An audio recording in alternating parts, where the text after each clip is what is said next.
فترة مش بعيدة سمعنا عن ماركة عربيات جديدة بدأنا نسمعها في سوق العربيات الكهرباء في مصر، اسمها افاتار. عربية ما كانش بيجيبها أي حد، مع إن عربيات الفولكس فاجن والعربيات البي واي دي ساعتها كانت واكلة السوق تقريبا.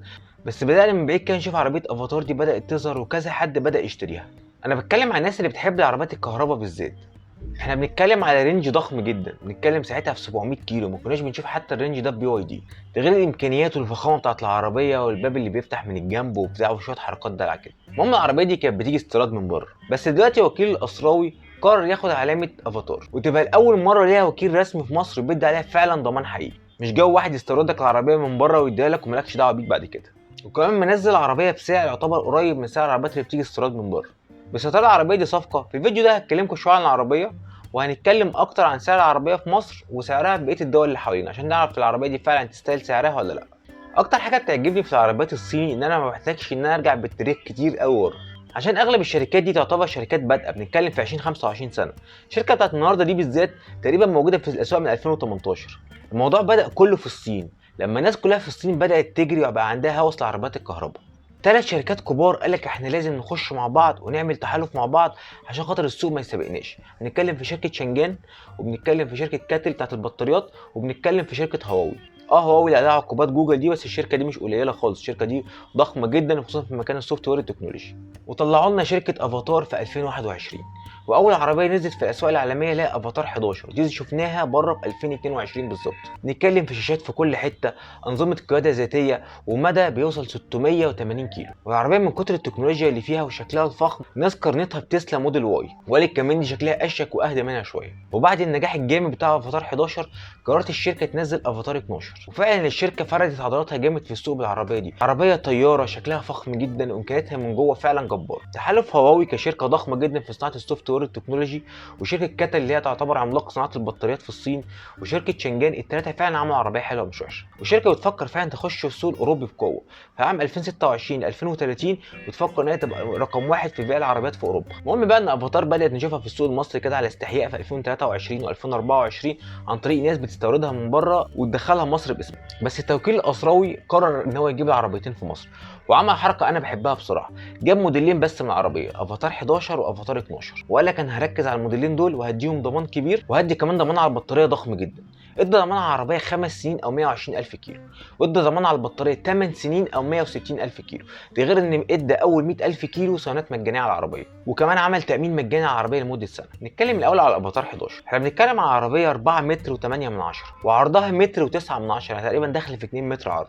وعلى الحجم ده كله فيها بس 5 مقاعد او 4 مقاعد حسب الفخامه والراحه اللي انت عايزها في العربيه. العربيه بتيجي من نظامين من نوع الحركه، نظام دفع امامي ونظام دفع كل العجلات.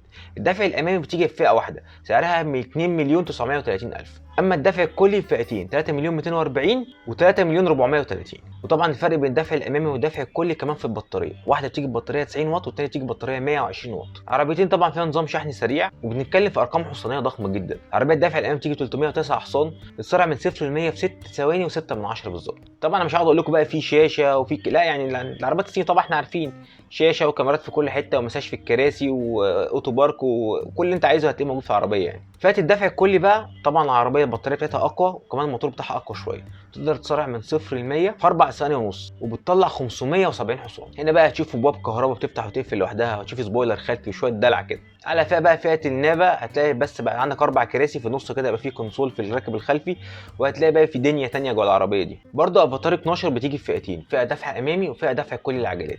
فئه الدفع الامامي ب 2 990، والفئه الدفع الكلي ب 3 مليون 480. واحده بتطلع 309 حصان وواحده بتطلع 570 حصان. افاتار 12 تحس ان هي عربيه ايه، سيدان كده متدلعه مع نفسها. بس يا ترى سعر العربيات ده في مصر يعتبر كويس ولا وحش؟ الافاتار 11 بتتباع في الامارات ب 207 1000 درهم اماراتي، والافاتار 12 بتتباع في السعوديه تقريبا ب 260 الف. يعني هناخد سعر السعوديه تقريبا كمقياس، نتكلم في الريال السعودي دلوقتي ب 12 جنيه 65 قرش، يعني تقريبا سعرها 3 مليون 360. وده يعتبر نفس السعر اللي نازل فيه الفئتين بتوع العربيتين دول، وخصوصا انا بتكلم على اعلى فئه في الاثنين.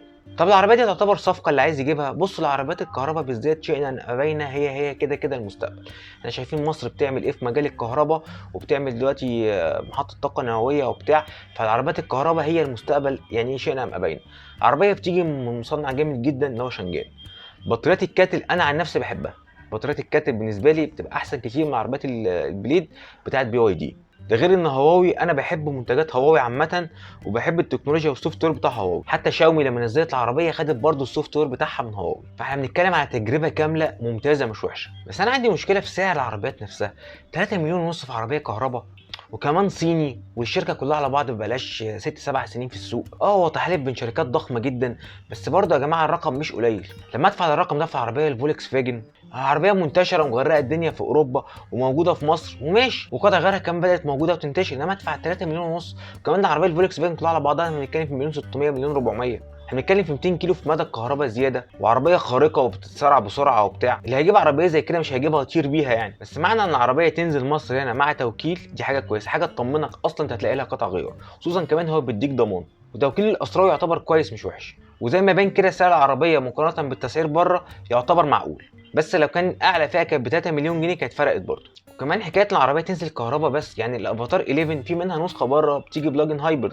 احنا بنتكلم في عربيه هايبرد كهرباء وبنزين مع بعض، دي ما شفناهاش ليه في مصر. كان نزل العربيه دي نسخه بلاجن هايبرد ونزل افاتار 12 كهرباء بس، عشان برضه مشكله محطات الشحن وكده، ولسه الناس لغايه دلوقتي مش متعوده على فكره الكهرباء قوي. فموضوع موتور الكهرباء والبنزين ده كان برضه ظبط الدنيا شويه. وبس ده كان كل حاجه النهارده. قولي رايكم في العربيات دي، لو انت معاك المبلغ ده تنزل تجيب عربيه من النوع ده ولا تجيب عربيه ثانيه؟ وايه رايك في التطور المرعب اللي وصلت له عربيات الكهرباء؟ واشوفكم الفيديو الجاي. كان معاكم مؤمن سيد، سلام.